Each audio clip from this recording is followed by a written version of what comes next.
On regarde. Donc, dans le but de respecter les personnes qui sont arrivées d'avance, on ne va pas vous faire attendre éternellement. Je vais tout de suite commencer. Mais comme vous savez, je suis comme je suis qui je suis. Je prends le temps de dire un mot à celui qui m'a fait, celui qui m'a créé avant de commencer cet atelier.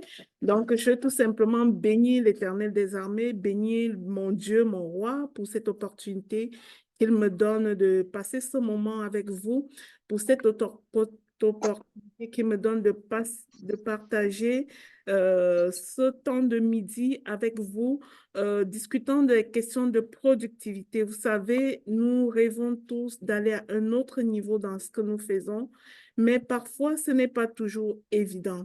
Alors, je bénis l'Éternel qui permet toutes choses. Je suis sûre qu'il sera présent et qu'il va nous donner de l'intuition, qui va nous donner la sagesse nécessaire pour se partager quelques clés afin que chaque personne qui participe à ce temps de rencontre ressorte avec des véritables clés pour améliorer sa productivité. C'est au nom de Jésus que moi je prie. Amen. OK, c'est beau que je lisais. Et voilà, juste un petit.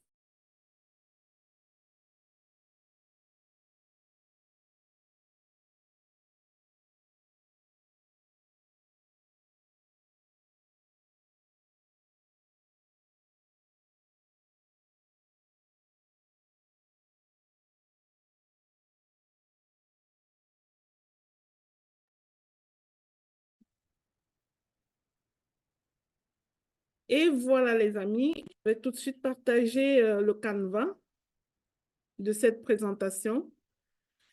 Pourquoi je fais toujours le canevas? Parce que je sais que dans les questions que je présente, il y a parfois beaucoup de choses à dire. Alors, pour me cadrer moi-même et ne pas utiliser plus de temps qu'il n'en faut, j'ai besoin de me mettre un cadre. J'ai besoin de me mettre un cadre. Fait que j'ai préparé ce PowerPoint qui va m'aider à cheminer à travers toute l'information que je vais vous partager aujourd'hui. J'aimerais savoir comment vous allez. Est-ce que vous allez bien? Si vous allez bien, marquez un en commentaire. Si vous êtes enthousiaste d'être aujourd'hui dans ce live, marquez un en commentaire. Oh, merci. Merci Sarah. Merci Dr. Dorian. Merci. Euh, merci, bonjour Comenan. Merci Alexis. Oui, content. Dans notre communauté aujourd'hui, il y a beaucoup d'hommes et nous sommes très heureux de vous avoir avec nous. Bienvenue. Merci Marie-Lou. Merci Sylvie. En tout cas, merci à vous tous qui êtes connectés en ce moment. Nous allons tout de suite commencer sans perdre du temps. Alors, notre intérêt aujourd'hui, c'est de parler de la productivité. C'est de parler de la productivité. Qui ici est souvent préoccupé par des questions de résultats? Marquez un en commentaire si c'est votre cas. Est-ce que vous êtes souvent préoccupé par votre productivité, par les questions de résultats, par ce que vous accomplissez?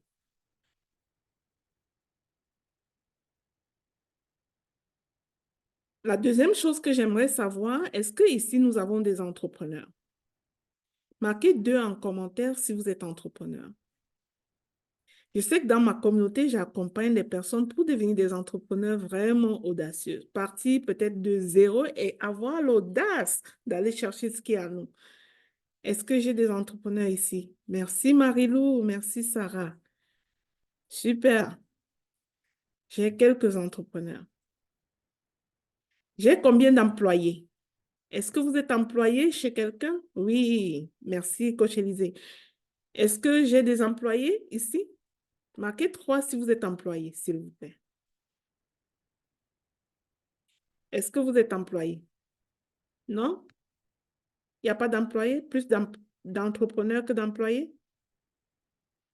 OK, Viviane, employée. Super. Alors, dans le cadre de notre vie entrepreneuriale, tout comme dans le cadre de notre vie privée, ou alors aussi dans le cadre de notre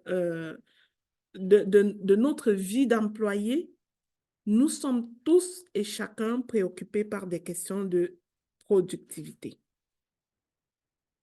Tous et chacun. J'aimerais que chacun de vous marque dans le chat une préoccupation en un seul mot qui décrit son inquiétude face à la non-productivité. Un seul mot qui décrit votre préoccupation face à la non-productivité. Qu'est-ce que ça génère en vous? Un seul mot. Le stress. Chez Sarah, ça génère du stress. OK? Du stress. De la peur. Oui, c'est normal. De la frustration. Ça, c'est clair. De la frustration. De la dépression. Oui, on peut arriver à la dépression après avoir gravi les échelles de la peur et tout. Oui, le doute. Oui, ça peut vous faire douter de vous, douter de vos compétences, douter, et ça peut même aller vous faire manquer confiance en vous, en fait. De l'impatience, oui, coach Élisée, oui, ça apporte de l'impatience. Et quand on est dans l'impatience, on n'arrive plus à réfléchir même, parce que quand on est impatient, le niveau de stress, ça monte et ça peut nuire à notre capacité à réfléchir. En réalité, pour être productif, il faut une certaine sérénité. C'est vrai qu'il y a du bon stress qui nous pousse à l'action, qui nous booste à faire plus de choses, mais quand le stress n'est pas assez équilibré, ça peut être contre-productif. Ça peut nous enlever notre audace d'agir. Donc, ce que j'aimerais vous dire ce matin, c'est que apprendre à être productif est un vrai défi. Apprendre à être productif est un véritable défi pour la plupart des personnes. Et ce défi est souvent parsemé de hauts et de bas. Après plusieurs années d'intervention auprès de personnes, travaillant auprès de personnes qui ont perdu du pouvoir sur leur vie, qui sont brisées complètement comme thérapeutes et qui ont juste envie de reprendre du pouvoir sur leur vie, j'ai pu remarquer que la chose la plus difficile, c'est de remettre la machine en marche, en fait. C'est de recommencer à faire des choses, à se mettre en action et à devenir productif. Ça, c'est le challenge de mes clients. Donc, après plusieurs années d'accompagnement, j'ai beaucoup appris sur la question et j'ai pu détecter quelques attitudes ou alors quelques blocages au niveau de la productivité. J'ai aussi pu développer avec mes clients quelques types de solutions que les gens peuvent adopter tranquillement et améliorer leur productivité. Aujourd'hui, nous allons mettre en lumière quelques blocages. Ce n'est pas une liste exhaustive. Si on dit qu'il n'y a que 10 mauvaises habitudes ou alors 10 blocages qui empêchent aux gens d'être productifs, ce ne serait pas vrai. Nous allons parler des 10 que je rencontre le plus souvent, d'accord? Surtout les 10 qui sont en lien avec la discipline, qui ont à voir avec la discipline personnelle. L'objectif de cette masterclass, c'est de révéler à chaque participant que c'est possible de ne plus être son propre obstacle et d'aller à un plus grand niveau de productivité. Mais avant d'aller plus loin, j'aimerais juste vous conter une histoire. Moi, Lina, il y a quelques années, lorsque j'étais enceinte de mon deuxième bébé, je travaillais à l'époque à Orange Cameroun. Ça, c'est dans les années 2004. Je travaillais à Orange Cameroun. Et un jour, j'étais seule à l'agence. Lorsque j'étais seule à l'agence, j'ai reçu un client. Nous avions une très belle vitrine. On vendait des téléphones portables. À ce moment-là, les téléphones cellulaires étaient comme la mode. C'était à la une, c'était attrayant. Et on vendait des téléphones. Il y avait une très, très belle vitrine. Et j'étais seule à l'agence, j'étais responsable, je gérais un certain nombre de commerciaux qui pouvaient sortir pour vendre des cartes prépayées, pour livrer les téléphones chez les acheteurs grossistes, chez les revendeurs. Puis je restais seule à l'agence à 13 heures. J'ai reçu une personne. qui est entré comme un client normal, qui m'a fait le tour de la vitrine avec lui, avec elle. On a regardé les téléphones, on a parlé, on a discuté des marques. Ça, c'est l'époque où on vendait encore les BlackBerry. J'imagine qu'il y a des personnes ici qui étaient peut-être pas nées, mais je suis beaucoup plus vieille que ça. Donc, à cette année-là, j'ai présenté donc le téléphone et la personne semblait intéressée. Il discutait le prix, il négociait, il montrait son intérêt. Quand peut-être 10 minutes plus tard, je vois une autre personne entrer. La personne veut un autre téléphone quasiment dans un autre présentoir opposé. Puis je dis à mon premier client, écoute, mon premier prospect qui était là, écoute, pendant que tu vas prendre ta décision, je vais juste m'occuper de celui qui vient d'entrer. Et j'ai pris le temps de partir saluer celui qui vient d'entrer, lui demander comment je pouvais l'aider, commencer à lui montrer les pièces de téléphone. Alors, quand la deuxième personne a commencé à regarder les téléphones, j'ai été réinterpellée par l'autre me disant que finalement, il est décédé. Alors, je demande à ce dernier de m'attendre un moment, puis je reviens à l'autre. Pendant que je me tourne pour reparler au premier client, je sens quelque chose de froid dans mon oreille gauche. C'était une arme à feu. Alors, mon deuxième soi-disant client m'agressait à l'arme à feu. Et pendant que moi, je croyais que j'étais agressée avec un de mes clients, je me tourne soudain et je vois une troisième personne qui rentre, sauf que la troisième personne qui rentre entre en bâclant la porte. Lorsque la troisième personne bâcle la porte, mon tout premier client me met une deuxième arme à feu dans mon deuxième oreille. Je peux vous dire que soudain, j'ai perdu ma mémoire. Je ne savais plus où j'étais. Ils m'ont ligoté. Ils ont pris tous les téléphones. Ils ont pris argent, marchandises et consorts. Ils m'ont laissé racler par terre. Je me suis réveillée là-bas toute seule. La mémoire complètement effacée. Je ne me souvenais de rien. Pourquoi je vous raconte cette histoire? C'est parce que cette histoire ne m'a pas laissé sans conséquence. Quand je me trouve dans une conférence, je garde confiance en moi et je fais ce que j'ai à faire. Je veux être productive. Je suis là pour ma conférence. Et il n'y a rien qui va m'arrêter. Même pas le fait que cette agression à main armée a effacé ma mémoire et j'ai perdu mes mots et que désormais, jusqu'à aujourd'hui, je suis capable d'utiliser là à la place de le à la place de là, un mot à la place de l'autre, mais ça ne m'arrête pas. Parce que je veux être productif et je crois que les obstacles sur mon chemin ne m'empêcheraient pas d'être productif. Alors aujourd'hui, nous allons parler de la productivité pour te montrer que tu ne dois pas être un obstacle à ta propre productivité, quelle que soit ta réalité, quel que soit ce que tu vis, quel que soit ce qui se passe dans ta vie. Tout peut être un obstacle sauf toi. Tu ne seras pas un obstacle à ta propre productivité.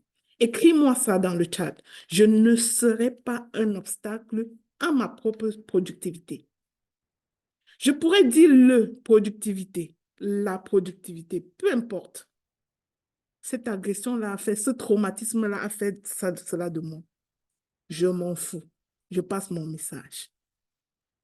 Donc, après cette introduction, j'aimerais savoir si vous êtes prêts à lâcher le méchant qui est en vous et qui peut vous empêcher d'aller plus loin, qui peut vous diminuer votre estime de soi, qui peut vous diminuer votre confiance en soi, qui peut vous dire que vous n'êtes pas à la hauteur. Parce que moi, mon Goliath, mon géant ne m'arrête pas. Ça va sortir ça va sortir là, je m'en fous. J'avance. Nous sommes là pour être productifs dans la mission que nous nous sommes assignés. Alors, on va entrer dans le vif de notre sujet pour voir exactement quels sont ces obstacles. Mais avant tout, j'aimerais que vous me dites laquelle de ces deux courbes décrit votre réalité en ce moment, en termes de productivité. Je voudrais voir les personnes qui écrivent 4 pour la courbe numéro 1 et les personnes qui écrivent 5 pour la deuxième courbe.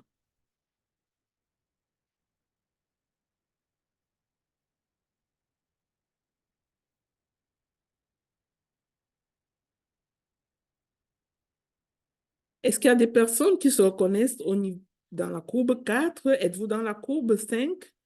Avez-vous des limites? Est-ce que vous êtes dans la courbe descendante? Avez-vous le sentiment de tourner en rond? Êtes-vous plutôt dans un cercle? Le fameux tourner en rond dont on va parler tantôt. Parce que le tourner en rond, il n'est pas ici. Ça, c'est quelqu'un qui dégraisse au niveau de sa productivité et l'autre qui croit. Mais les gens qui tournent en rond, là, marquez-moi donc un 6 en commentaire. Si vous avez plutôt le sentiment de tourner en rond. Ah, waouh, bravo pour vous qui êtes sur la courbe numéro 5. Bravo. Une personne qui tourne en rond. Combien de personnes qui ont le sentiment de descendre? Ah, 6, la personne tourne plus en rond. Super. Alors, que vous soyez sur la courbe qui descend ou sur la courbe montante, ou alors plutôt que vous soyez en train de tourner en rond, la bonne nouvelle, c'est que toutes ces choses-là ne sont pas statiques. Elles ne sont pas statiques et que ça dépend de nous, en fait. Ça dépend de nous d'inverser la courbe pour qu'elle monte ou d'inverser la courbe pour qu'elle descende. Ça dépend de nous. Et c'est cela que nous allons voir aujourd'hui. Et la personne qui tourne en rond, ça dépend également de vous de sortir du cercle vicieux et d'embarquer sur une courbe qui monte. Et à un moment donné, vous verrez que si vous commencez à descendre, ça dépend encore de vous. Alors, allons voir exactement quels sont les différents obstacles que j'ai le plus remarqués chez mes clients. J'ai énuméré 10 ici et je vous ai dit que la liste n'était pas exhaustive. Le tout premier bobo dont fait face les personnes, c'est le manque de clarté. Vous savez, quand on ignore sa destination, on ne sait pas où on va. Et dans le on ne sait pas où on va, il y a parfois du on ne sait pas qui on est. Parce que généralement, ceux qui savent qui elles sont, savent également où elles vont. La deuxième chose, c'est l'absence de planification des objectifs, le manque d'organisation. La troisième chose, c'est la procrastination et la passivité, la difficulté à définir des priorités claires, les troubles de concentration, le rapport à la facilité, c'est-à-dire le refus d'embarquer dans un certain processus, l'incapacité de dire non, le fait d'être mal entouré ou de refuser de s'entourer, le refus de la formation continue, les mauvaises habitudes de vie, l'intellectualisme pour terminer. Je vais vous supplier de fermer vos micros, s'il vous plaît. Alors, nous allons aller regarder un par un les éléments qui ont été évoqués ici. La pensée floue, le manque de la clarté. Les amis, je vous ai dit que lorsqu'on manque de clarté, ça signifie qu'on ne sait même pas où on va. Quand on manque de clarté, on est le prototype de personne qui marche véritablement la tête dans le guidon et qui accueille les choses telles que ça tombe sur elle et qui ne fait aucune prévision. Je rencontre pas mal, en tout cas au milieu de ma clientèle, je rencontre beaucoup de personnes qui généralement ne sont pas capables de répondre à la question de la destination. J'aimerais vous demander, est-ce que ça vous a déjà préoccupé un jour de savoir véritablement qui vous êtes et pourquoi vous êtes en vie? Pourquoi vous êtes vous et en vie? Est-ce qu'on est venu juste pour consommer les ressources et respirer l'air et tourner en rond et quitter ce monde? Est-ce que ça vous a déjà préoccupé de chercher à savoir qui vous êtes concrètement? Et quelle est votre mission? Quelle est votre destination? Quel est votre rêve? Ignorer ce qu'on veut, c'est la pire des choses qui puissent arriver à quelqu'un qui pense être productif. Parce qu'on ne peut être productif que dans ce qu'on sait vouloir faire. Si tu ne sais pas ce que tu veux faire, la première chose, c'est que ça va favoriser la procrastination. Ça va favoriser ce qu'on appelle le tourner en rond, le syndrome du tourner en rond, je préfère l'appeler ainsi. Ignorer ta destination, c'est comme quelqu'un qui se lève un matin, appelle un taxi, mais n'est pas capable de dire au taximan où il s'en va. Cette personne-là n'ira nulle part. Quand on ne sait pas où on va nulle part. Quand on ne sait pas ce qu'on veut accomplir, on n'accomplit rien. Quand on ne sait pas ce qu'on veut accomplir, on ne peut même pas faire de la planification. On ne peut pas être discipliné en un mot. Parce que être véritablement discipliné, c'est l'être dans le bon couloir. C'est l'être exactement dans ce que tu dois faire. Donc, le premier bobo qu'on peut avoir, c'est d'ignorer qui on est, d'ignorer ce qu'on veut, d'ignorer la destination et de refuser parfois de rêver grand. Parfois, nous n'accomplissons pas beaucoup, nous ne produisons pas beaucoup parce que nous n'avons pas accepté que nous sommes capables de produire beaucoup. Nous ne nous sommes pas autorisés à rêver grand. Et du coup, nous vivons dans la contraction alors que nous voulons la prospérité. Nous voulons la croissance, mais nous sommes dans la contraction dans notre vie réelle.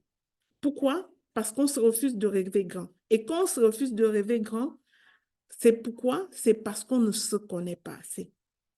Parce que si nous savions que tel Dieu est, tel nous sommes, tel que c'est écrit dans sa parole, alors nous ne devons pas nous autoriser tellement de limites. Mais je le dis et je mets entre guillemets qu'on reconnaît tous les autres obstacles structurels dont nous faisons face comme communauté. Mais on s'entend que ce live, ce n'était pas pour parler des obstacles structurels. C'est-à-dire d'être dans un pays, par exemple, où, exemple, le racisme systémique va te limiter, ou par exemple, tu dois devoir fournir ton 200% à la place où certains ne fournissent que 50%, ou dans un pays où il y a beaucoup de personnes qui ont hérité d'un très grand héritage et qui n'ont même pas besoin de fournir le moindre effort. Mais ça, c'est des obstacles structurels, en fait. Mais moi, je veux parler du bagage personnel. Dans cela, je fais référence plus au bagage personnel, à notre part, à ce que nous devons faire, nous, en tant que personnes, au-delà des obstacles structurels, qui ont aussi un certain nombre de solutions, bien que représentant d'énormes défis. D'accord? Alors, la première chose que je t'invite à analyser dans ta vie aujourd'hui, c'est à quel point est-ce que tu as la clarté dans ce que tu veux faire, hein, pour en venir à la conclusion que tu produis moins, que tu es moins productif. À quel point est-ce que tu as la clarté? Vous savez, les amis, regardons la vie ou le travail des architectes. Aucun architecte ne bâtit une tour s'il ne l'a au préalable visualisé dans sa tête avec clarté. Pour construire une salle de bain, il sait précisément à quel endroit il va mettre le bidet, à quel endroit il va mettre la baignoire, à quel endroit il va mettre le robinet, à quel endroit il va mettre telle autre affaire. C'est tellement clair et les dimensions sont tellement précises. Toute l'information dont l'architecte a besoin est tellement précise que il ne peut pas faire d'erreur. Fait que une fois que cette clarté-là est présente, ça favorise quoi? Ça facilite la planification parce qu'il sait où il va, il sait ce qu'il veut faire. Mais dans nos entreprises ou alors dans nos emplois, parce qu'ici, on était départagés, employés et entrepreneurs, hein, dans nos entreprises ou alors dans nos emplois, à quel point nous avons de la clarté sur ce que nous sommes appelés à faire dans notre année, dans notre trimestre, dans notre mois, dans notre semaine, dans notre journée, dans l'heure qui arrive et dans les minutes qui arrivent. À quel point nous avons cette clarté-là? J'aimerais te dire que ce n'est pas juste pour te questionner, pour que tu restes sans réponse. Il existe des réponses. Et à la fin, nous allons aller regarder quelques réponses. Comment faire pour avoir la clarté? Quelles sont les stratégies qu'on peut adopter pour avoir un peu de clarté? Ou alors plus de clarté. La deuxième chose que nous voulons partager aujourd'hui et qui est un véritable obstacle dans la vie des personnes qui ne produisent pas, qui ne sont pas productives, qui ne sont pas efficaces, c'est le manque de planification, le manque d'organisation. Ce sont ces personnes-là qui ont ce cachet. Est-ce que quelqu'un lit ce qu'il y a sur ce cachet? On peut estamper toutes leurs affaires avec ce cachet. C'est quoi le cachet? Ça dit quoi? Est-ce que quelqu'un peut me le lire? Je n'arrête pas de tourner en rond. J'entends ça chaque jour. Vous ne pouvez pas avoir idée de combien de fois j'entends ça par semaine. Dans mon travail, je consulte 4 usagers par jour. 4 usagers par jour. De mes 4 usagers, j'ai au moins 3 qui me répètent ceci. Le fameux tourner en rond. Je leur ai dit que je fabriquerais ce cachet dans le bureau et ils vont me dire s'ils veulent partir extamper de ce cachet ou s'ils veulent changer de cachet avant de quitter mon accompagnement. Qui veut partir avec ce cachet de cet atelier? Qui ici dit souvent je tourne en rond? Alors, je crois que nous tous, nous allons décider de mettre ce cachet au feu avant de partir de cet atelier parce que c'est possible d'être différent. C'est possible de ne plus marcher comme un pilote automatique et puis dans un cercle, on ne fait que tourner sans issue. C'est possible de quitter ça en fait. La première clé, nous avons vu, il faut en premier lieu et avant toute chose la clarté. Si la question de la clarté n'est pas résolue, on ne va nulle part. On ne bâtit rien sur une pensée floue. Nous avons besoin de la pensée claire pour commencer à planifier. Je me suis retrouvée dans un atelier de planification élevé tout le mois passé et j'ai demandé, il y avait 3 participants à qui j'ai posé la question, qu'est-ce que vous voulez vraiment faire? Je ne sais pas. Mais nous sommes ici pour planifier notre année, vous ne savez pas ce que vous voulez faire. Mais qui es-tu? Moi, je me demande qui je suis. Qui ici se pose la question qui elle est? Levez la main si vous vous posez encore cette question. Parce que c'est quelque chose qu'il faut régler absolument avant de passer à l'étape de la planification. Qui vous êtes et qu'est-ce que vous voulez? Les 2 choses doivent être réglées. Alors, l'absence de planification. Oui, merci Ivana. Ça, c'est quelque chose à régler. Sylvie aussi, c'est quelque chose à régler. Super. Par contre, si vous posez encore la question de qui vous êtes, j'invite Dr. Dorian à prendre les noms de toutes ces personnes qui se posent encore ce type de questions. On leur donnera un extra pour clarifier la question de qui je suis et qu'est-ce que je veux. S'il te plaît, prends les noms.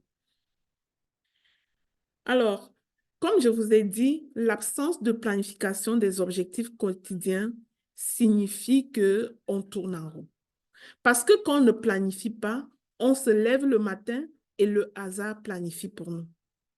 J'aimerais tout simplement nous faire remarquer que lorsque nous ne planifions pas des choses à faire dans notre journée, le hasard planifie pour nous. Qui s'est déjà levé un matin sans avoir rien dans la tête et s'est soudain trouvé en train de ranger sa penderie, en train de balayer sous son lit, avec son ordinateur ouvert sur la table? C'est un entrepreneur en ligne. L'ordinateur est déjà ouvert, déposé sur son bureau et elle se retrouve soudain en train de ranger les habits dans sa valise, de nettoyer, de passer l'aspirateur sous son lit, de faire des choses comme ça qui n'ont rien à voir avec le temps de l'entreprise.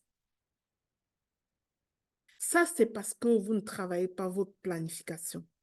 Quand on ne planifie pas, on saute de coq à l'âne et le hasard planifie des choses pour nous. Et c'est vraiment dommage. Et lorsqu'on fait ça, on est tellement occupé, on s'épuise et on est un candidat au burn-out sans résultat. C'est-à-dire candidat au burn-out, l'épuisement professionnel, pourtant on n'a fait aucun résultat. Oui, il y a des gens qui font du burn-out pour avoir trop travaillé et fait beaucoup de résultats, mais il y en a qui font du burn-out sans résultat. Ils sont très occupés dans leur vie. Ils n'ont pas du temps. Même pas un moment de bienveillance dans leur journée. Mais ils ne produisent absolument aucun résultat. Défaut de planification. Le manque d'organisation, ça veut dire la même chose. Se planifier, c'est s'organiser en fait. Mais parfois, je rencontre aussi des personnes qui disent planifier, mais qui ont une mauvaise manie de rédiger leurs objectifs. Leurs objectifs se résument en des souhaits. Je vais vous donner un exemple banal. Dis, par exemple, cette semaine, je vais écrire mon livre. Ce n'est pas un objectif. Ce n'est pas un objectif SMART.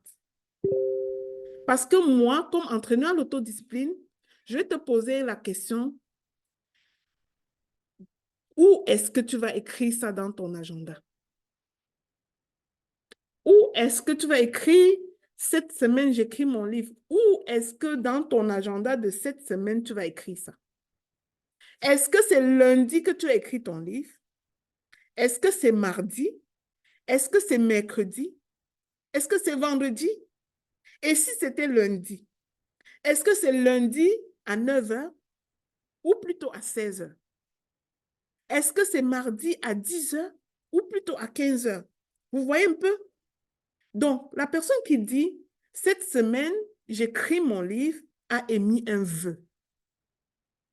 Elle n'a pas fait d'objectif SMART. Ça devient un objectif quand tu respectes les critères SMART, c'est-à-dire c'est spécifique, c'est mesurable, c'est atteignable, c'est réalisable et c'est fixé dans un bloc de temps. Ce n'est que dans cette possibilité-là, ce n'est que de cette façon-là que tu peux aller inscrire cet objectif-là dans ton agenda et que ça devienne pour toi un engagement. Un premier pas vers l'engagement de faire cette chose-là. La personne qui ne planifie pas n'a pas de boussole. Elle se lève le matin et il y a un vide dans sa tête. La personne qui ne planifie pas n'utilise pas la machine qui est son cerveau et son subconscient. Quand on planifie des objectifs en avance, surtout la veille, avant de se coucher, on met notre subconscient et notre cerveau et tout l'univers en branle pour nous apporter des ressources dont nous avons besoin. Des ressources intellectuelles, des ressources en termes de sagesse, en termes d'intelligence, en termes de pistes de solutions dont nous avons besoin pour résoudre ce problème-là. Mais lorsque nous ne planifions pas, nous donnons du repos à notre subconscient, du repos à notre cerveau. Nous cultivons une paresse, une certaine léthargie dans notre cerveau, en fait. Nous n'avons pas de boussole. Ne pas planifier, c'est comme sortir en plein New York et prendre des autoroutes pour aller à une destination qu'on ne connaît pas sans GPS. ce ne sera pas facile d'arriver. Et même si on se débrouille à y arriver, ça aura pris plus de temps qu'il ne fallait. Parce que quand on planifie, on gagne en temps. Je dis souvent aux personnes que j'accompagne que 15 minutes investies dans la planification peut te faire gagner 120 minutes dans ton temps d'exécution. Pourquoi? Parce que tu savais précisément ce que tu vas faire, à quelle heure tu vas faire, et ton cerveau s'est préparé d'ailleurs à contrer toutes les objections de tu n'es pas capable, tu ne sais pas le faire. Ton cerveau s'est préparé d'avance. Pourquoi? Parce que tu l'as mis à l'œuvre. Alors, se planifier nous empêche de sortir de la vie de pilote automatique et d'effacer de notre vie le cachet « je n'arrête pas de tourner en rond ». La clé, c'est la planification. La prochaine chose dont je vais vous partager, c'est la procrastination. Je crois que tout le monde connaît ce mot de nos jours. La fameuse procrastination et la passivité. Moi, je viens du Cameroun et chez nous, j'avais remarqué quelque chose. J'ai remarqué qu'il y a parfois du monde qui se lève le matin, ils partent dans un bar. Les bars, c'est des gens de bistrots, des petits recoins où on consomme de l'alcool. Ils partent à ces endroits-là, ils s'asseyent toute la journée, soi-disant qu'ils n'ont pas d'emploi, ils n'ont rien à faire. Puis, ils ont un langage. Quelqu'un qui vient de ce pays-là le saura. Le langage, c'est Dieu est au contrôle. Dieu est au contrôle. Comme quoi Dieu fera. Mon ami, réveillons-nous. Dieu ne fera pas sans toi. Arrêtons la passivité en croyant que les choses vont nous tomber du ciel. Oui, Dieu peut faire des choses avec nous. Dieu veut nous propulser. Dieu veut accomplir des choses avec nous, mais il ne le fera pas sans nous. Notre fameux Dieu est au contrôle en restant inactif vaut 0 touron. 0. 0 touron. On n'obtiendra aucune bénédiction si on ne marque pas un pas de foi. Aucune.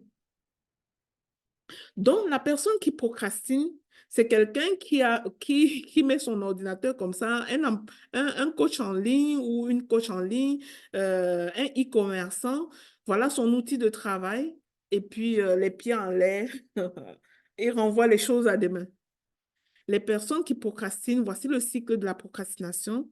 La personne va trouver des excuses. La première chose, c'est qu'il va avoir une excuse. La première pensée qui vient dans sa tête, c'est une excuse. Je le ferai plus tard. Je le ferai demain. Et cette personne-là finit par vivre de la culpabilité. Et lorsque cette personne-là va procrastiner et le temps va passer, quand il va commencer à vivre la pression du temps, elle va entrer en panique en fait. En panique. Ça, c'est le cycle de la procrastination. Mais ce n'est pas une fatalité. C'est un choix. C'est un choix de rester comme ça.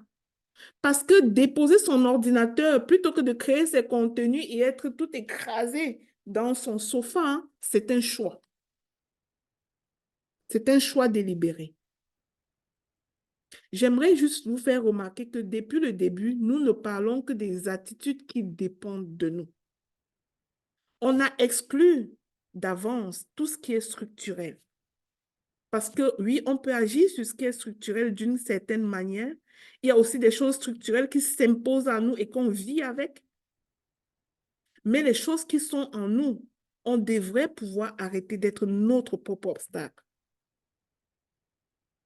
L'exemple d'une personne qui procrastine, c'est une dame qui aurait choisi de faire du sport chaque jour à 6 heures du matin. À 6 heures, sa couette est encore bien douce et une pensée, une excuse se plante dans sa tête. Et si tu partais à 10 heures? Et si tu partais plus tôt demain? Une fois n'est pas coutume. Une fois n'est pas grave. Mon ami, c'est vrai qu'une fois n'est pas grave. Ça, c'est vrai. Sauf que lorsque tu laisses cette pensée de la procrastination te gagner une première fois, la probabilité qu'elle te gagne des fois et des fois encore est plus grande. Regarde les personnes qui partent acheter des tenues de sport de marque, Nike, Adidas, toutes sortes d'affaires en début d'année, dans le but d'entrer dans la plus petite robe possible. Elles s'inscrivent dans des salles de gym chic.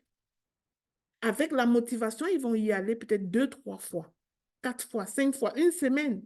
Mais un matin, cette pensée-là va arriver. Elle va venir dire, et si tu partais plus tôt demain? Et très souvent, vous allez rendre compte que la plupart des personnes qui se sont inscrites dans des cours de gymnastique en début d'année n'y vont plus depuis le 15 janvier.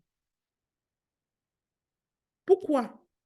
Parce qu'elles ont laissé le démon de la procrastination gagner le match. Ils ont laissé la phase de lutte gagner le match. Je pense que vous êtes tous dans le groupe autodiscipline.com et j'ai parlé des phases de construction d'une nouvelle habitude et que le mot phase de lutte, ça ne perd personne ici en fait. Alors, nous devons faire attention à la procrastination et encore une fois savoir que lorsqu'on procrastine, on ne peut pas être productif. Nous ne pouvons pas accomplir des grandes choses en nous écrasant dans notre sofa comme ce monsieur. Non, on ne peut pas. L'autre chose que j'aimerais vous partager aujourd'hui et que nous faisons, c'est que nous ne priorisons pas parfois. Parfois par méconnaissance, parfois parce que nous ne sommes pas capables de nous affirmer, nous manquons d'affirmation de soi. Et quel est le lien entre la priorisation et l'affirmation de soi? Le lien que moi j'établis entre les deux, c'est que dans la vie, je crois que nous faisons toujours face aux priorités. Nous suivons toujours les priorités. Mais la grande question, c'est, est-ce que ce sont tes priorités que tu suis ou celles qui te sont imposées par le hasard ou alors celles des autres?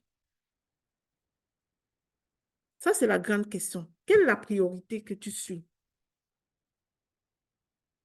Mon ami, tu dois veiller à prioriser les tâches qui sont importantes pour toi, qui sont importants et qui constituent des pas supplémentaires pour avancer vers le grand but que tu vises.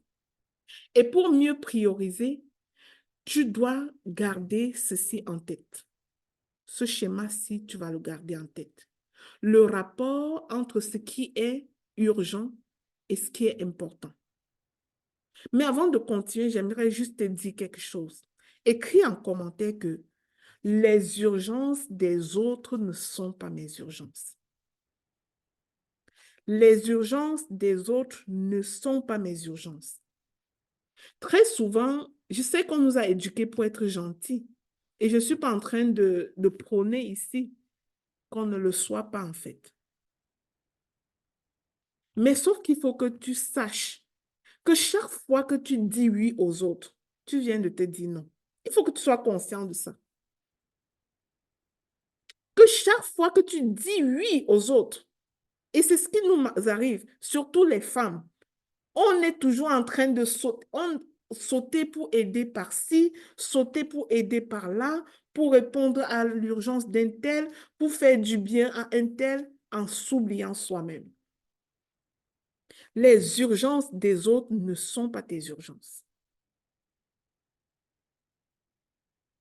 Ça, c'est la première chose à te garder en tête. Quand tu penses à la discipline de la priorisation, tu dois comprendre que ce qui est important pour toi, c'est les différentes étapes pour aller, qui vont te conduire vers ton plus grand but. Ce sont ces différentes étapes. Et tu vas les prioriser avant toute chose.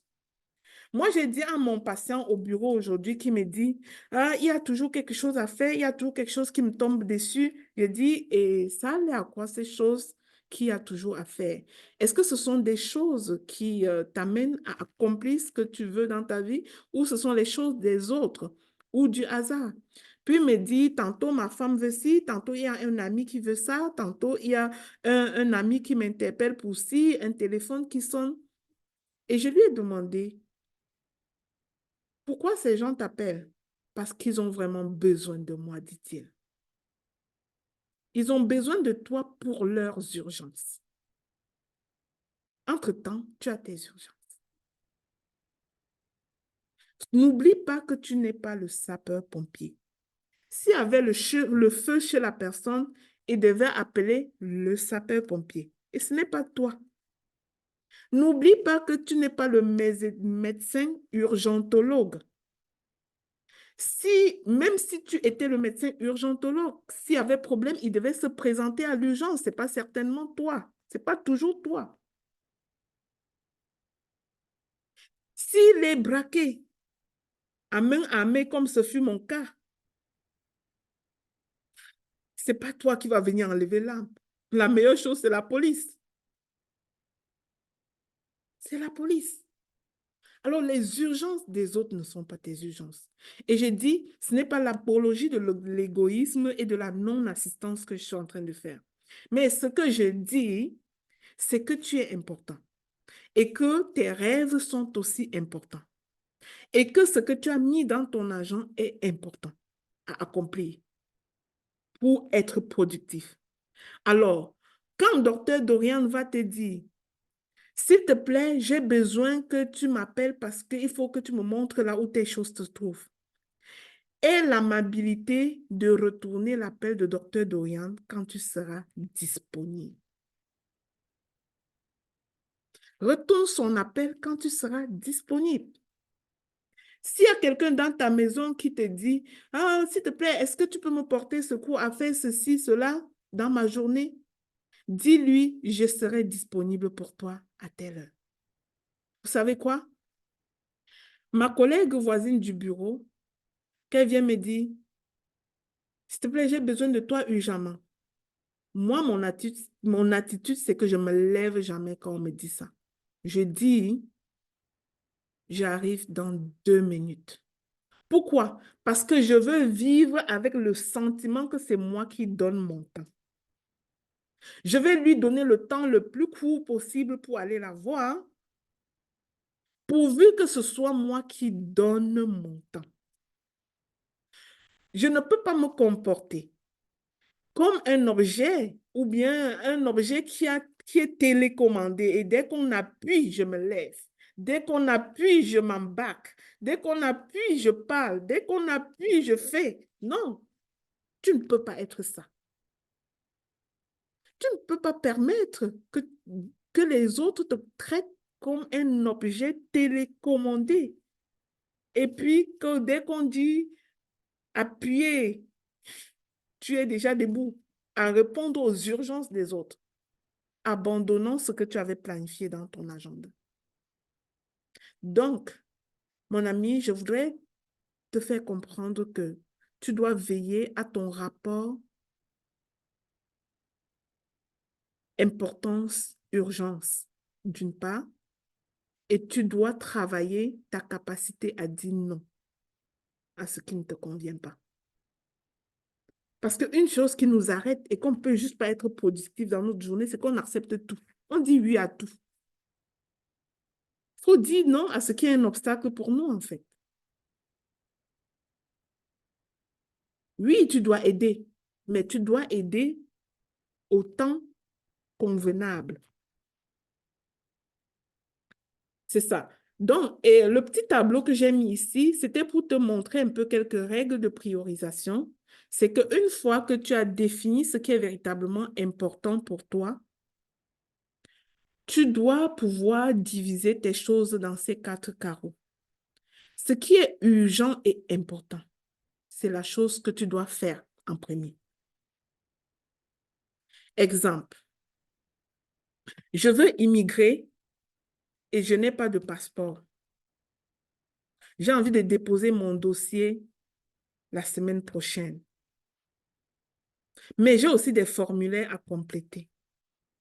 Mais ce qui est urgent et important, c'est que demain, lundi, dès 8 heures, que les bureaux de passeport sont ouverts, que j'aille faire mon passeport. Je ne peux pas commencer par compléter les formulaires négligents de faire mon passeport. Est-ce que vous comprenez un peu l'idée? L'idée, c'est que tu dois hiérarchiser les différentes tâches, les différentes étapes qui vont t'amener vers le but que tu vises. Et la hiérarchisation, tu le fais par ordre d'importance et d'urgence. Et c'est comme ça, sur cet ordre-là, que tu mets ces tâches-là dans ton agenda. Ça te rend efficace et productif. Super. J'espère qu'il n'y a pas de questions pour moi. Je vois quelques commentaires. S'il y a des questions pour moi, s'il vous plaît, docteur Dorian, Brenda, vous pouvez me le dire. Pour qu'on n'abandonne pas la question de quelqu'un. OK. L'autre chose dont je voulais vous parler aujourd'hui, ça, c'est ce que j'aime le plus. Et c'est un gros obstacle. Le grignoteur de temps. Les grignoteurs de temps. Quel est votre plus grand grignoteur de temps, vous, selon vous? Pouvez-vous écrire dans le chat? Qu'est-ce qui vous empêche vraiment d'être productif en termes de grignoteur de temps? Quel est le plus grand dans votre réalité? Quel est le plus grand? Oui, je savais que le téléphone va gagner le match. Je savais que le téléphone va gagner le match. C'est le parfait grignoteur de temps de notre siècle. C'est le parfait grignoteur de temps de notre siècle. Les amis, je vais vous dire une chose. L'année dernière, accompagnant des personnes dans le groupe autodiscipline.com, c'était tout nouveau pour les personnes d'entendre qu'on peut s'entraîner à la discipline. Puis un matin, je suis arrivée avec une règle. Je donnais des règles, je donnais des codes, des indicateurs. Parfois, vous pouvez voir dans le groupe, j'ai dit marquer DR, marquer D, ceci, marquer telle chose, LP, quoi que ce soit. Voilà, je donnais des indicateurs comme ça pour amener les gens à respecter ces règles-là, à s'entraîner à les respecter et à venir les marquer comme indicateurs, comme quoi ils l'ont respecté dans leur journée. Puis un jour, j'arrive en disant, l'indicateur du jour, c'est rendez-vous téléphone pris. Ouhou! Tout le monde était sens dessus dessous dans la première journée. Mais je peux vous dire que j'ai adoré cette équipe-là qui était là, ce moment-là. Ils se sont livrés au jeu. Ils se sont prêtés au jeu. Et ceux qui se sont prêtés au jeu ont vu la courbe de leur productivité monter en flèche. C'était quoi l'affaire de rendez-vous téléphone pris? C'est que ce jour-là, je leur démontrais que le plus grand grignoteur de temps de notre siècle, c'est le téléphone. C'est le téléphone connecté à Internet. Parce que vous ne pouvez pas savoir combien le téléphone peut vous défocaliser. Combien le téléphone peut vous défocaliser. En tout cas, moi, en tant qu'écrivaine, quelqu'un qui écrit des livres et qui a besoin de mon intuition et de la discipline, de la clarté, je peux vous dire que je ne m'amuse pas avec le téléphone. Parce que ça peut me gâcher mon travail. Vous savez, pour écrire un livre, on a besoin de l'intuition.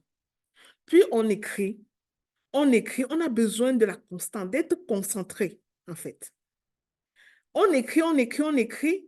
Et si un coup, on saute sur les notifications WhatsApp, Facebook et autres, on se défocalise et on perd l'idée. Vous savez ce qui arrive quand on perd l'idée lorsqu'on est rendu au chapitre 5 d'un livre?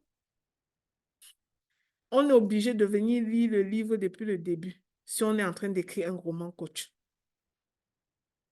Si c'est un recueil d'enseignements, on doit relire minimalement le chapitre depuis le début. Mais si on est en train d'écrire un roman, on va relire depuis le début. Parce que sinon, ça ne fera plus de sens.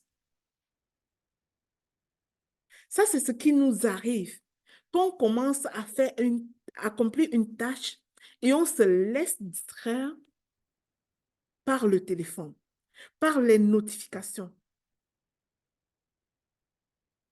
Les amis, disciplinez-vous sur l'usage de votre téléphone si vous voulez être productif. Et je disais à ces personnes, prenez rendez-vous avec votre téléphone. De la même manière que vous marquez qu'à telle heure, je serai en train d'écrire le chapitre de mon livre, marquez qu'à telle heure, je serai en train de consulter mes notifications, retourner mes appels, répondre à mes messages. Puis trouvez-moi une boîte, une belle boîte d'amour. Puisque vous aimez votre téléphone, mettez votre téléphone dedans et donnez-lui des fleurs. Allez le mettre quelque part. Pendant le moment que vous êtes en train d'écrire votre chapitre de livre, il me semble que quand on fait des blocs de temps dans le travail, là, c'est parfois des blocs d'une heure. Mon frère, ma soeur, si tu fais une heure sans toucher à ton téléphone, ce n'est pas la catastrophe. Au moins, tu vas te focaliser en une heure de temps sur une tâche, être efficace et obtenir le résultat. Puis, quand ce sera le temps de ton téléphone, va le prendre, prends tes messages. Et souviens-toi que je t'ai rappelé tantôt que s'il y avait quelqu'un qui était avec le feu chez lui, ce n'est pas toi le sapeur-pompier, de toutes les façons. Il aurait appelé le pompier. Tu retournes tes messages. D'accord? Donc, faisons attention aux grignoteurs de temps, surtout au téléphone. Désactivons le plus possible les notifications. Si on ne peut pas être discipliné, si ça ne peut pas attirer notre main sur le téléphone, alors désactivons le son de notification. Pour être focalisé, la défocalisation nuit à la productivité. La productivité match avec l'hyperfocalisation. Bien sûr, entrecoupé avec des temps de bienveillance. Si je ne dis pas ça, la coach Élisée ici va dire que non, non, non, non, non, on ne peut pas se focaliser 24 heures sur 24. Oui, bien sûr, entrecoupé avec des moments de bienveillance. OK? Donc, pensez-y et sachez que nous avons dans notre siècle un outil qui nous fait gagner de l'argent, un outil qui nous fait nous interconnecter sur tous les continents, un outil qui nous fait un grand bien et un grand mal, qui nous déconcentre, comme vous ne pouvez pas imaginer. Est-ce qu'il y a quelqu'un ici qui était dans le groupe à l'époque où on travaillait l'indicateur rendez-vous téléphone pris? Est-ce qu'il y a un témoin de cette époque-là dans ce live en ce moment?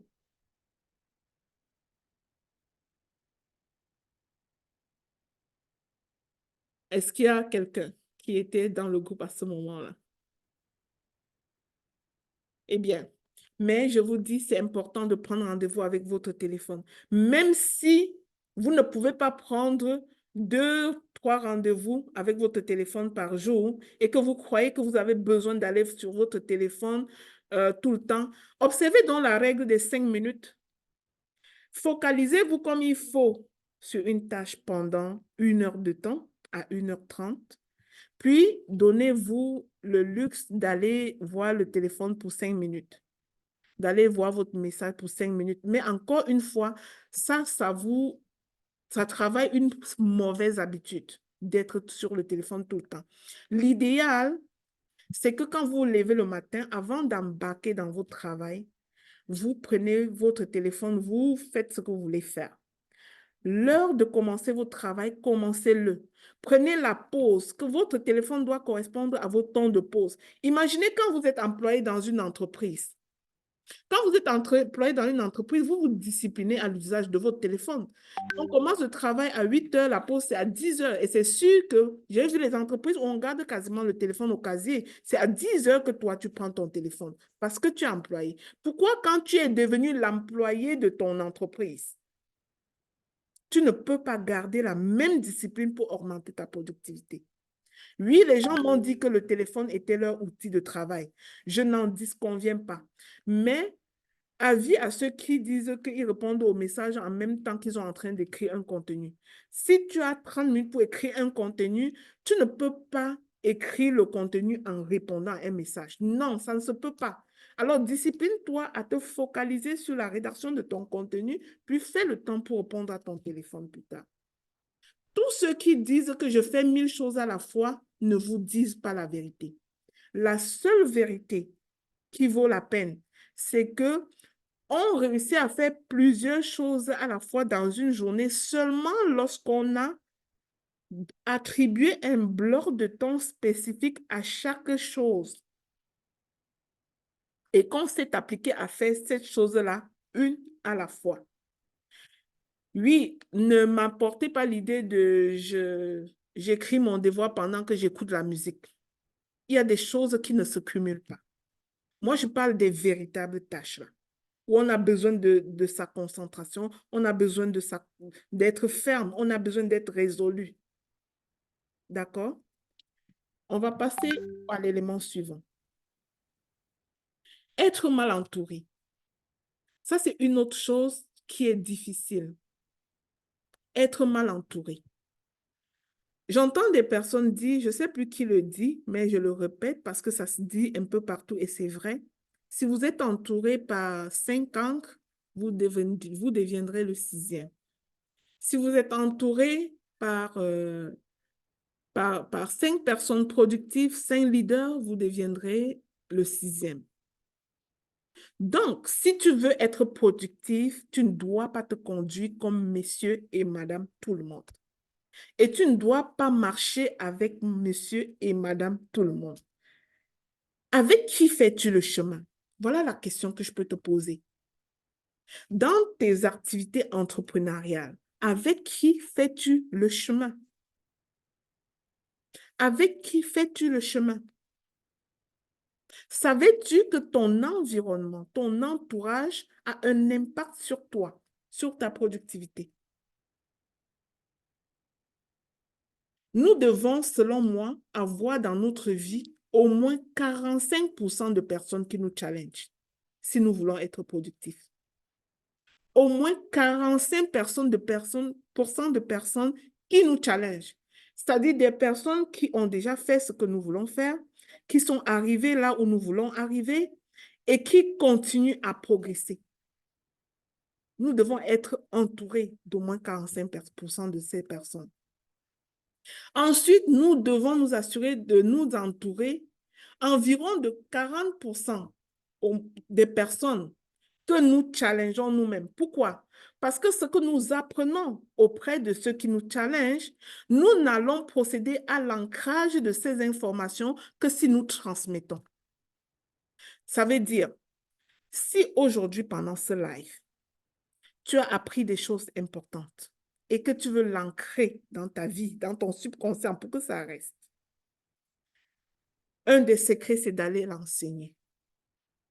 C'est de l'enseigner aux autres. En enseignant aux autres, tu t'enseignes toi-même. Et tu bâtis ces habitudes-là en toi, comme un mur de béton. Et quand tu enseignes aux autres, tu viens de créer une attente. Tu viens de créer une attente qui va te pousser à l'excellence. Parce que ceux à qui tu as enseigné là, ils te regardent. Ils te regardent. Je suis sûre que jusqu'aujourd'hui, si j'ai des personnes qui reviennent dans mes lives et mes enseignements au sujet de l'autodiscipline, c'est parce que ces personnes me regardent et voient que je fais ce que je dis. Quand tu vas aller enseigner les gens là, tu auras mis la lumière sur toi et désormais ils te regardent. Ils te regardent. Tu vas paraître honteux et confus. Si tu dis faites ce que je fais et non faites ce que je dis et non ce que je fais, comme j'ai souvent entendu certains gens le dire. Alors, pour que tu produises, moi je pense que tu dois faire chemin avec ceux qui produisent. Tu dois t'entourer minimalement de 45% de personnes qui font ce que tu veux faire, qui produisent. qui sont excellents à la hauteur que tu veux être. De deux, tu vas bâtir une communauté à qui tu transmets ce que tu apprends auprès de ceux-là qui sont excellents. Quand tu auras commencé à enseigner ça à cette communauté-là, toi-même, tu vas prendre conscience que tu viens d'allumer la lampe sur toi. On te regarde. On te regarde. Et puisqu'on te regarde, tu n'as pas autre choix que d'avoir des résultats, en fait. Vous savez quoi? Si je décide de faire quelque chose la semaine prochaine et que je veux vraiment le faire, si écrit dans mon agenda ne me suffit pas et que je procrastine trop sur la question, je vais aller dire ça en live. Parce que je sais que ceux qui me suivent me regardent.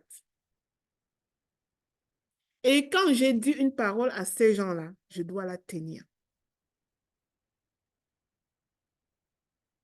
Je dois la tenir. Donc, va vers les gens et les lieux qui illuminent une étincelle dans ton âme. Va vers les gens qui vont te pousser à te surpasser, à sortir de ta zone de confort. Ça, c'est super important. Et l'autre façon d'être mal entouré, en tout cas, l'autre dimension de cet acétate, c'est le fait de ne pas vouloir s'entourer. Vous savez, dans notre communauté, généralement la communauté afrodescendante, nous ne tirons pas profit d'une loi qui s'appelle la loi de l'association. Écoutez les amis, tu ne sais pas ce que tu perds en voulant cheminer seul. On ne fait pas des grandes choses seul. En vrai, on ne fait pas les grandes choses seul. La seule façon pour toi de faire plus d'argent, c'est de travailler minimalement, j'allais dire quoi, si on travaille 8 heures par jour, là, il faut que tu travailles 32 heures par jour. Mais souviens-toi que ta journée n'a que 24 heures. Alors, pour travailler 32 heures par jour, il faut que tu t'associes, il faut que tu fasses équipe avec des personnes dont chacun va faire 8 heures. Et dans le même projet, vous allez compléter 32 heures dans la même journée. Ça, c'est une grande sagesse. C'est-à-dire vouloir être seul. Qu'on dise que c'est moi, moi, moi. Arrêtons le moi et osons le nous pour être plus productifs.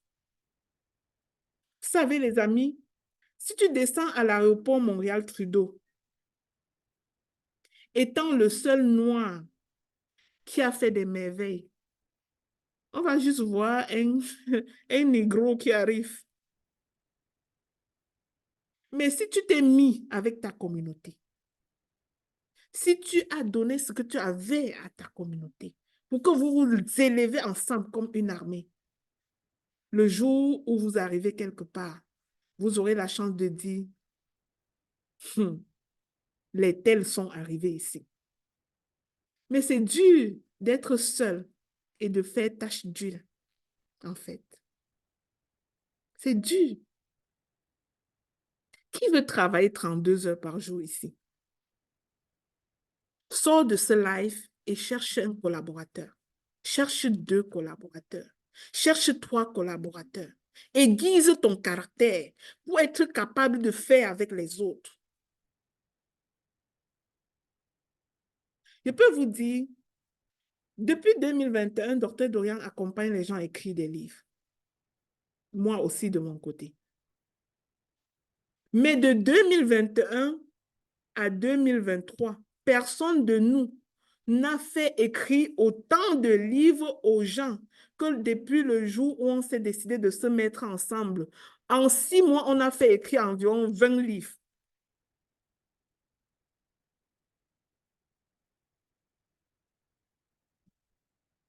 Vous voyez?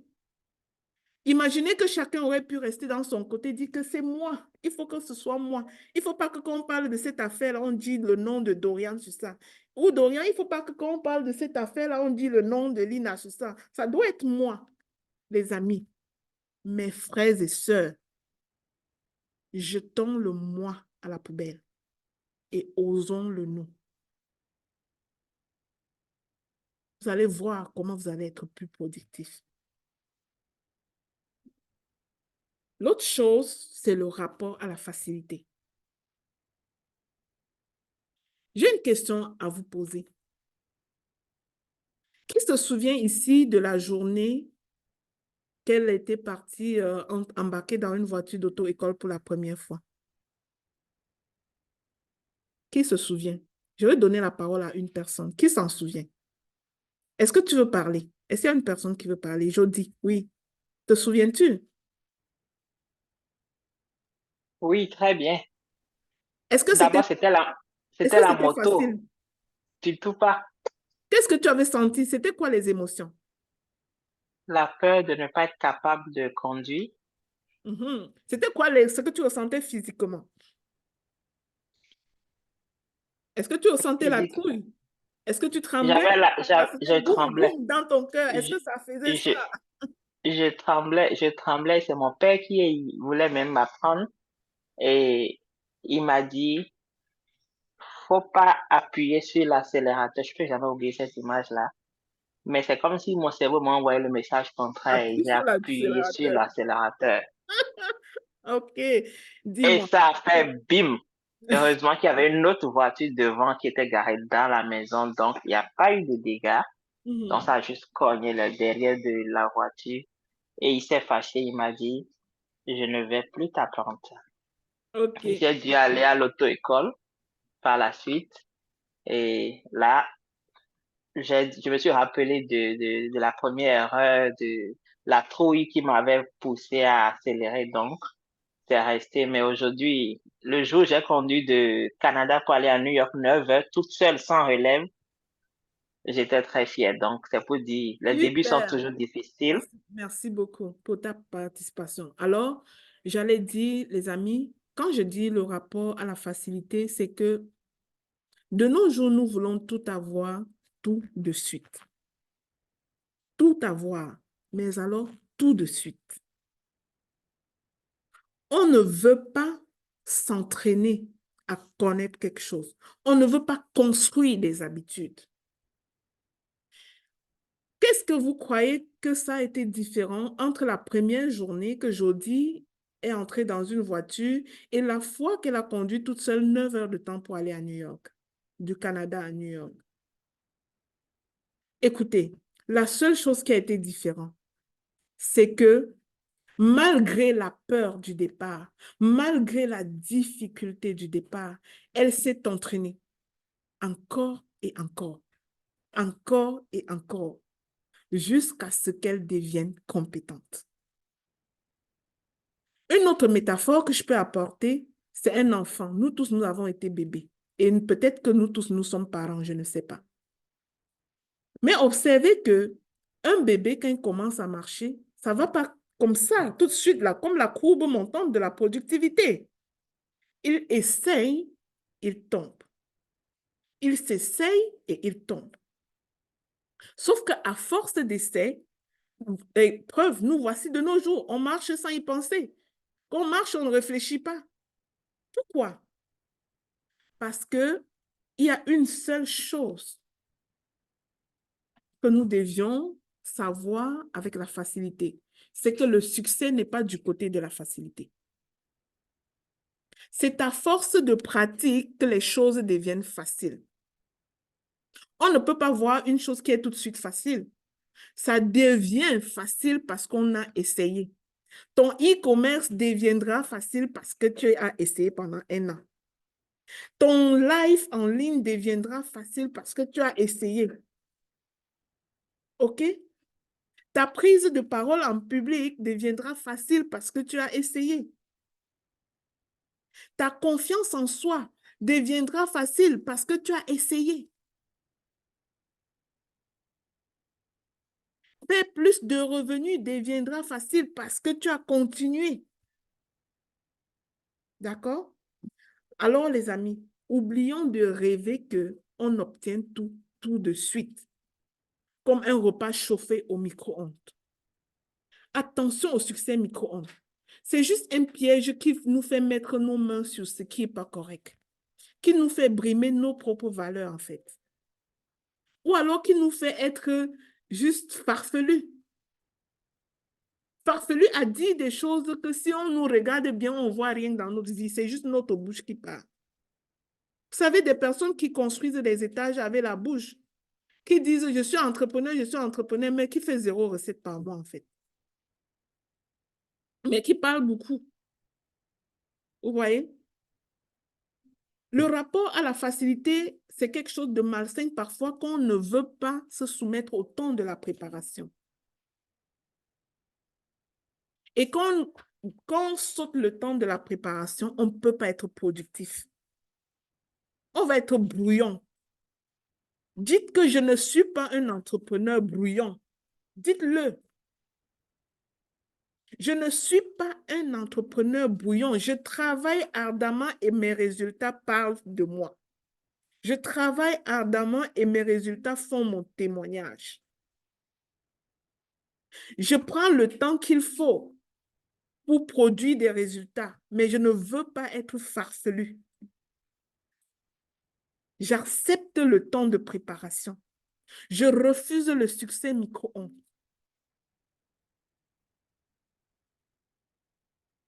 Je me développe à apprendre dans les défis des autres et non dans leurs résultats. Et ce qui nourrit ce mauvais rapport à la facilité, c'est quoi? C'est le discours.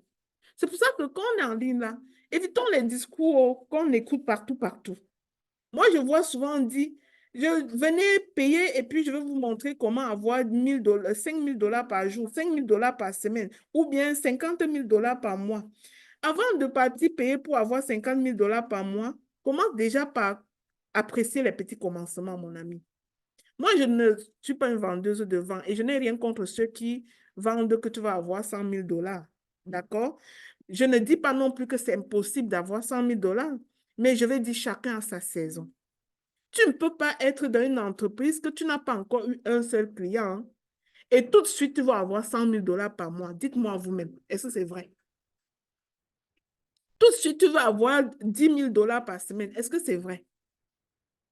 Mais il y en a, c'est vrai, qui vont le faire parce qu'ils sont rendus à cette saison-là. Et pour toi, ce sera aussi possible. Cette saison-là va arriver dans ta vie. Mais peux-tu ne pas briser les étapes? Peux-tu accepter le processus, devenir seulement passionné du processus et gravir les étapes de l'escalier? C'est mon ami, c'est trop facile de se laisser attirer par n'importe quoi. Mais n'oublie pas la saison dans laquelle toi, tu te trouves. C'est alléchant, mais dans quelle saison est-ce que tu te trouves? Tu dois toujours te poser cette question. Ce qu'on montre là, que c'est si facile là, c'est alléchant, mais dans quelle saison est-ce que moi, je me trouve? Tu ne peux pas être là avec un bébé que tu allaites, tu n'as même pas la garderie. Dans tous tes lives, bébé pleure et tu crois que tu vas faire le même revenu comme quelqu'un que son bébé à la garderie, elle a toute sa concentration sur le travail. Quand cette personne va te dire que tu vas faire 100 000 $ comme elle, tout de suite, j'aimerais que tu comprennes que c'est possible pour toi, mais que la saison n'est pas la même que celle-là. Et que si tu as même 1000 $ en ce moment, c'est correct. Tu peux commencer par là. D'accord? Je ne suis pas anti-argent, OK? C'est juste que je suis un peu logique de dire que nous ne sommes pas tous dans la même saison de nos vies. Et nous ne pouvons juste pas faire les mêmes résultats. Parce que ça prend des étapes, ça prend un processus et chacun a son niveau du processus.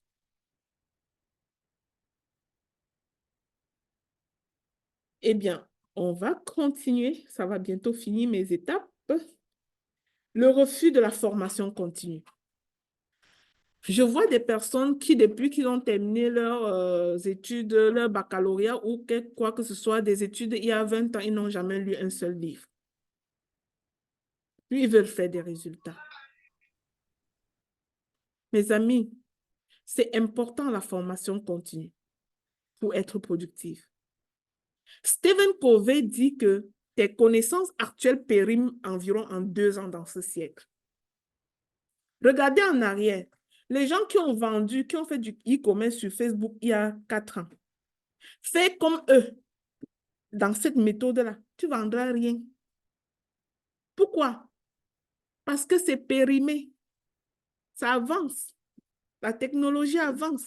Les algorithmes avancent. On est obligé d'apprendre au quotidien. On est obligé de lire. On est obligé d'apprendre auprès de ceux qui savent. On ne devrait pas avoir honte à aller apprendre. On est obligé de devenir un étudiant de l'université mondiale, YouTube. Oui, tu ne peux pas payer peut-être. Va au moins sur YouTube. Va au moins là-bas pour ne pas te priver en fait. D'accord? Et la dernière chose, l'autre chose que je vais vous parler, l'avant-dernière, c'est les mauvaises habitudes de vie. La sédentarité, la mauvaise alimentation, consommation abusive des substances, une mauvaise santé psycho-émotionnelle, une mauvaise santé mentale, l'encombrement de l'environnement du travail. Parfois, si ton bureau est désordonné, le même désordre existe dans ta tête. Tu ne peux pas être productif. Si tu ne bouges pas, il y a un rapport entre le sport et l'énergie positive, en fait. Plus tu bouges physiquement, plus tu peux être productif.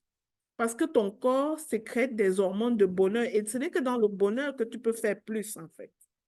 La mauvaise alimentation. Si tu manges beignet bouilli, haricots le matin, tu vas dormir à l'heure de travailler, en fait. Tu manges d'eau lait avec beaucoup d'huile le matin, tu vas dormir. Donc, tout ça, c'est des ingrédients pour améliorer sa productivité. La dernière chose, le dernier élément que j'avais à vous partager aujourd'hui, c'est ce que j'appelle l'intellectualisme. L'intellectualisme, c'est quoi? C'est ces personnes-là qui disent, j'ai déjà fait telle formation, il peut te compter les diplômes, les formations qu'il a fait. Trop de formations, trop de diplômes. Mais tu lui poses la petite question, ok, tu as payé toutes ces formations, tu as fait tous ces diplômes, mais qu'est-ce que tu as appliqué concrètement? Parfois, il n'a rien appliqué. Mon ami, ce n'est pas une question d'argent. Tout le monde peut payer la formation. Mais est-ce que tu appliques alors? Tout ce qu'on a dit aujourd'hui du début jusqu'à la fin, si tu sors d'ici, tu n'appliques pas, ça ne changera aucun iota dans ta vie. Tu peux avoir des formations, mais ce qu'on veut, c'est la transformation. Et la transformation passe par le passage à l'action. Parce que faire de la formation et accumuler des formations même inachevées, parce qu'il y en a qui payent même les formations inachevées, même pas. Ils payent encore l'autre. Ils sont habités par un syndrome de l'objet brillant. Oh, j'ai entendu qu'il y a telle autre formation à telle place. Ils payent. Demain, oh, on a dit que c'est plutôt bon à tel endroit. Ils payent. Il n'a jamais rien terminé. Et ce sont les mauvais témoins des formations des gens. Ils vont faire campagne partout que ça ne marche pas. Mais l'affaire, c'est qu'ils ne sont jamais passés à l'action. Et c'est dommage. Donc, ce que je voudrais dire ici, arrêtons l'intellectualisme, la course aux formations sans application, la course à la connaissance sans mise en pratique. Ma méthode, c'est learn by doing. Tu apprends en pratiquant. Ce n'est pas le contraire. Tu dois respirer ce que tu dis. Tu dois faire ce que tu dis. Tu dois faire ce que tu lis. D'accord? Et maintenant, l'ultime solution à tout ce que nous avons vu aujourd'hui, c'est la discipline personnelle. Tous ces bobos-là, on règle avec quoi? En travaillant sur ta discipline. J'ai écrit un livre à ce sujet que je ne peux pas me mettre à vous expliquer tout le livre ici. Le titre du livre, La pratique de l'autodiscipline au cœur de ton succès. Dans chaque chapitre, ça contient 12 enseignements et chacun des 12 enseignements répond à un problème qu'on a soulevé ici. Si c'est la clarté, vous allez avoir le chapitre, la discipline de la clarté et tout ce qu'il vous faut. Si c'est un problème de planification, vous verrez la discipline discipline de la planification des objectifs quotidiens. Si c'est un problème de gestion de temps, vous verrez la discipline de la gestion de temps et tout ce qu'il faut. Si vous voyez les problèmes de mauvaises habitudes de vie, vous verrez la discipline de la bienveillance et tout ce qu'il faut comprendre là-dedans. Ainsi de suite. Tous les aspects sont mentionnés. Si c'est même les questions de santé mentale avec la victimisation, vous verrez la discipline du pardon libérateur qui viendra vous donner les éléments. Comment vous conduire. Alors, si je peux vous recommander quelque chose, c'est d'analyser votre vie.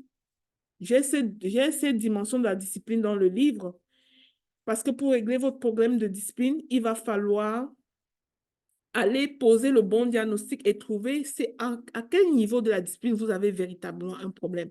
Est-ce que c'est au niveau de la clarté, c'est au niveau de la planification, c'est au niveau de l'audace et du courage, c'est au niveau de la gestion du temps, de l'épargne et la gestion du risque, c'est au niveau de la formation continue, du travail acharné et intelligent, c'est au niveau de la priorisation, de l'affirmation de soi, de la focalisation, de la bienveillance, du pardon libérateur.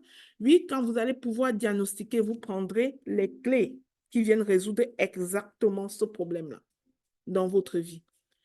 J'aurais voulu vous expliquer tout ça si on avait 5 jours pour ce masterclass, pour vous expliquer le tout.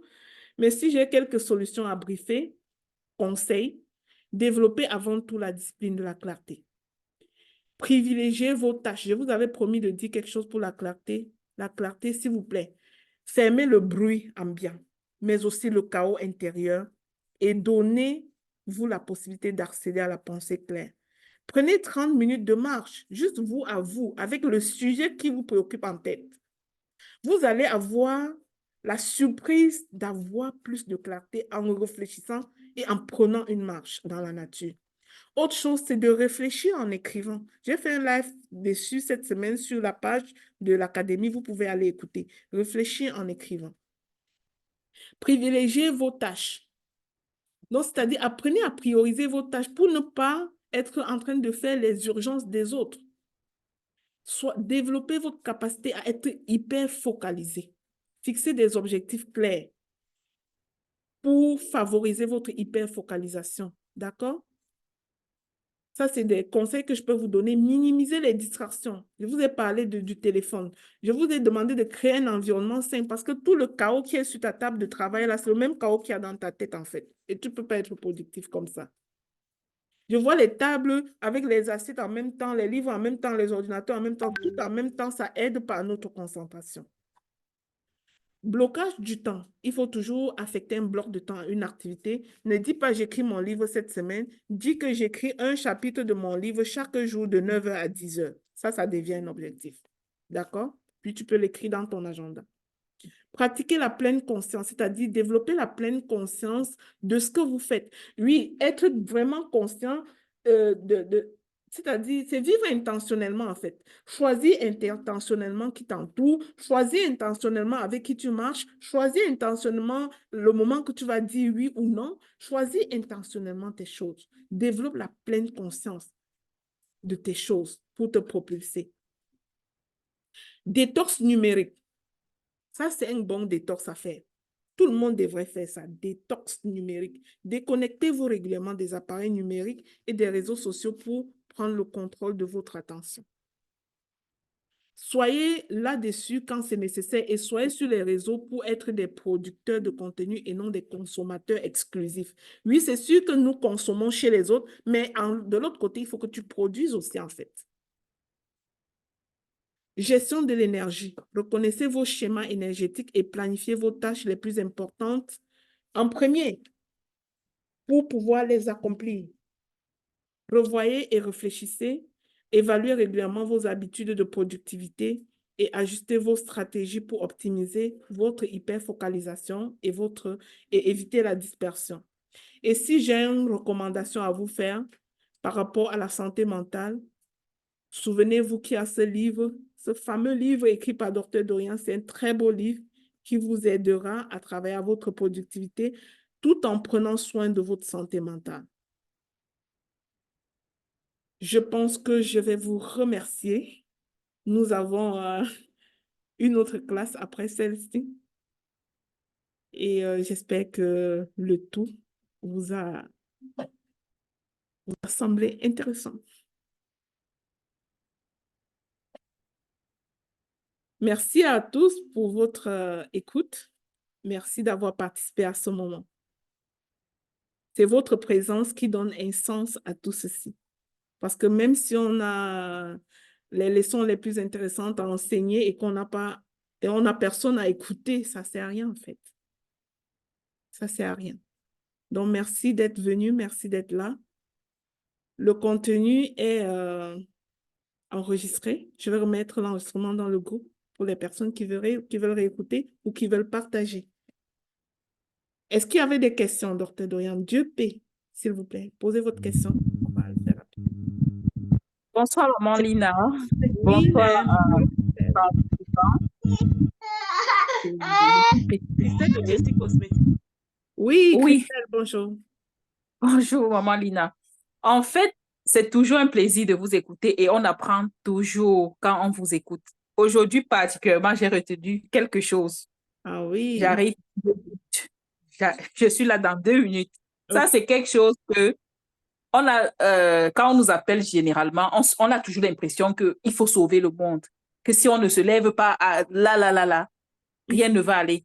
c'est ça. Pourtant, parfois, on arrive et on se rend compte que, en fait, notre présence n'était même pas nécessaire. Mhm. Donc, ça, c'est ce que la première leçon que j'ai retenue. Et c'est pour ça que je dis, à chaque fois qu'on vous écoute, même discuter avec vous pour 10 minutes, même en privé, c'est toujours, on apprend toujours, toujours. Et pour ça, je vous dis merci, merci infiniment. Ah, Vraiment, merci. Christelle, merci. On va rendre grâce à Dieu pour cela. Merci. Super, exactement. Il faut être la personne qui donne votre temps.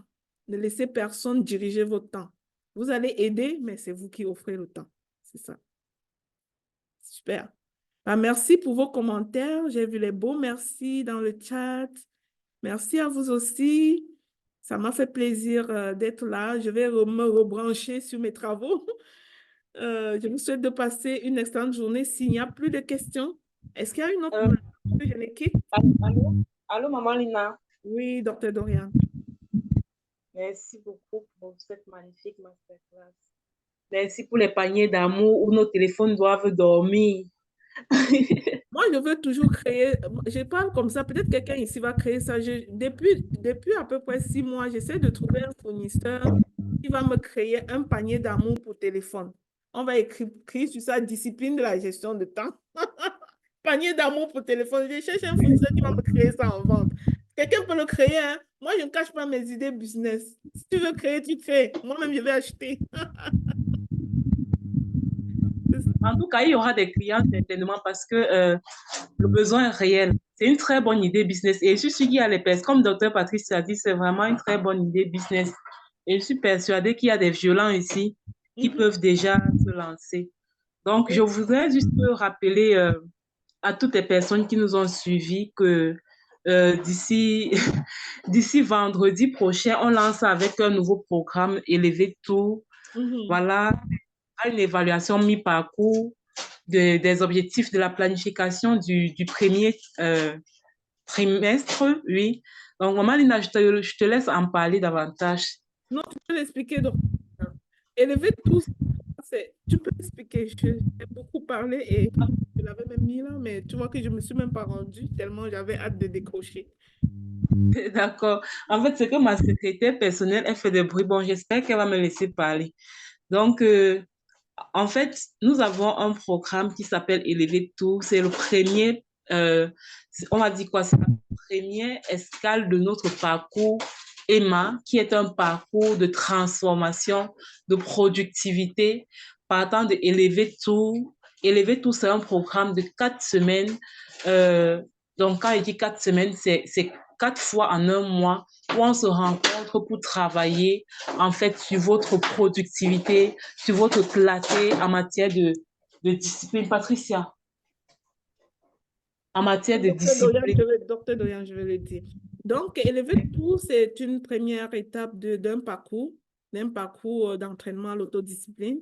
La première étape, c'est élever, c'est-à-dire on travaille à ce niveau-là la clarté. On vous fait partie du point où vous étiez à un point intermédiaire On travaille la clarté, on développe la clarté, puisque je vous ai dit que c'était la première chose à avoir, la clarté. On développe la clarté et on travaille aussi avec vous notre système de planification entonnoir renversé. On vous enseigne comment faire la planification d'une année trimestrielle, c'est-à-dire pour les personnes qui ne sont pas habituellement disciplinées et qui veulent commencer, on les apprend à bâtir une planification d'une année trimestrielle, c'est-à-dire à planifier 3 mois, les blocs de 3 mois. Et quand on vous fait planifier, on s'arrange à travailler sur vos projets personnalisés. On ne vous donne pas juste de l'information, bon pour tous comme ça. On fait allusion à votre projet personnel et c'est votre projet personnel qu'on planifie. Il y a des personnes ici qui étaient dans Elevate Tour la première session de la session de décembre passé, en tout cas de décembre à janvier, et ils savent qu'on a planifié leur premier trimestre de l'année. Ils sont en train d'accomplir les objectifs du trimestre rendus dans cet élevé tour pendant qu'on va planifier pour les nouvelles personnes. Si ces personnes-là reviennent, on va reviser, on va faire le bilan de leur trimestre et on va planifier le prochain trimestre avec eux et on va s'assurer qu'ils atteignent ces objectifs-là en bout de ligne, en fait.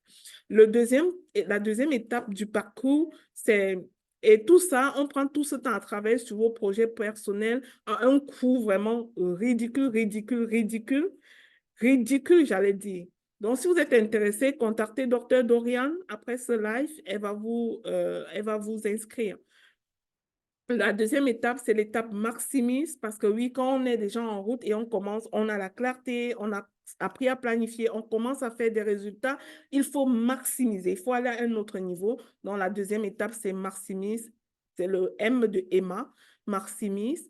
Et au niveau maximise, ce qu'il y a de plus précieux, c'est que ça devient un accompagnement très, très personnalisé où on vous suit semaine après semaine pendant 6 mois pour concrétiser vraiment. Pas juste pour dire des affaires et se séparer, non, c'est pour atteindre les objectifs qu'on s'était fixés.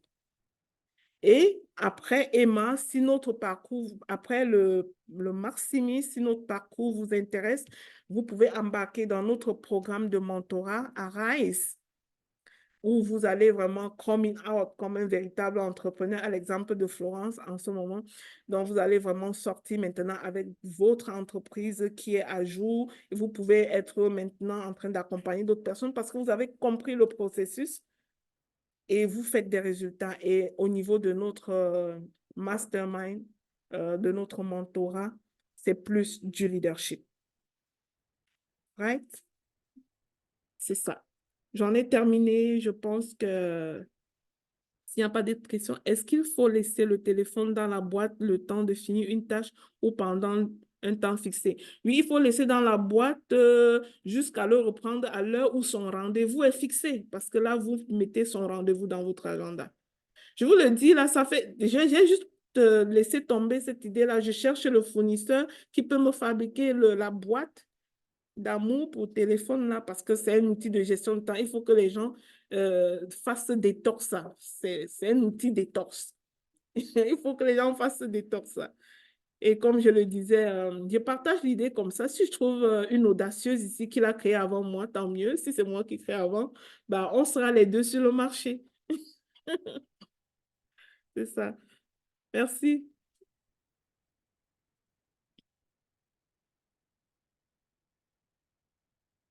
Et voilà. Je vais vous souhaiter de... Merci beaucoup, Patricia. Merci d'être là. Donc, on va fermer ce live comme ça. On va céder la place à ceux qui sont dans notre programme Devient visible. Et c'est quoi, Dr. Dorian, dis le nom. Moi, je n'ai pas tous les noms dans ma tête. Là, tu sais, je dis les choses à l'envers parfois. Impact avec amour et vent. OK. Mais je m'aime comme ça. Même comme je dis les choses à l'envers. Je suis correcte. En tout cas, moi, j'aime beaucoup ce programme de visibilité IAV là. Ça résume tout ce que nous faisons. Donner avec amour, impacter avec amour. Oui, quand je te demande que l'impact avec amour et vent, c'est quand c'est en cours. La prochaine session va être pour dans peu. C'est en cours, on a déjà terminé la première semaine. Je crois que c'est pour... Il reste 2 semaines.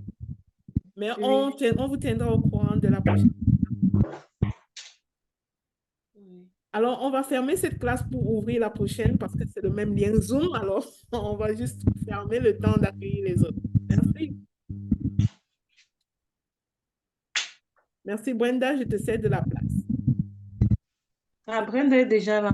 Je vais retourner travailler, moi. Allez, bye bye. Bonsoir, merci maman Lina. Bye bye Bonsoir à à tous. tous.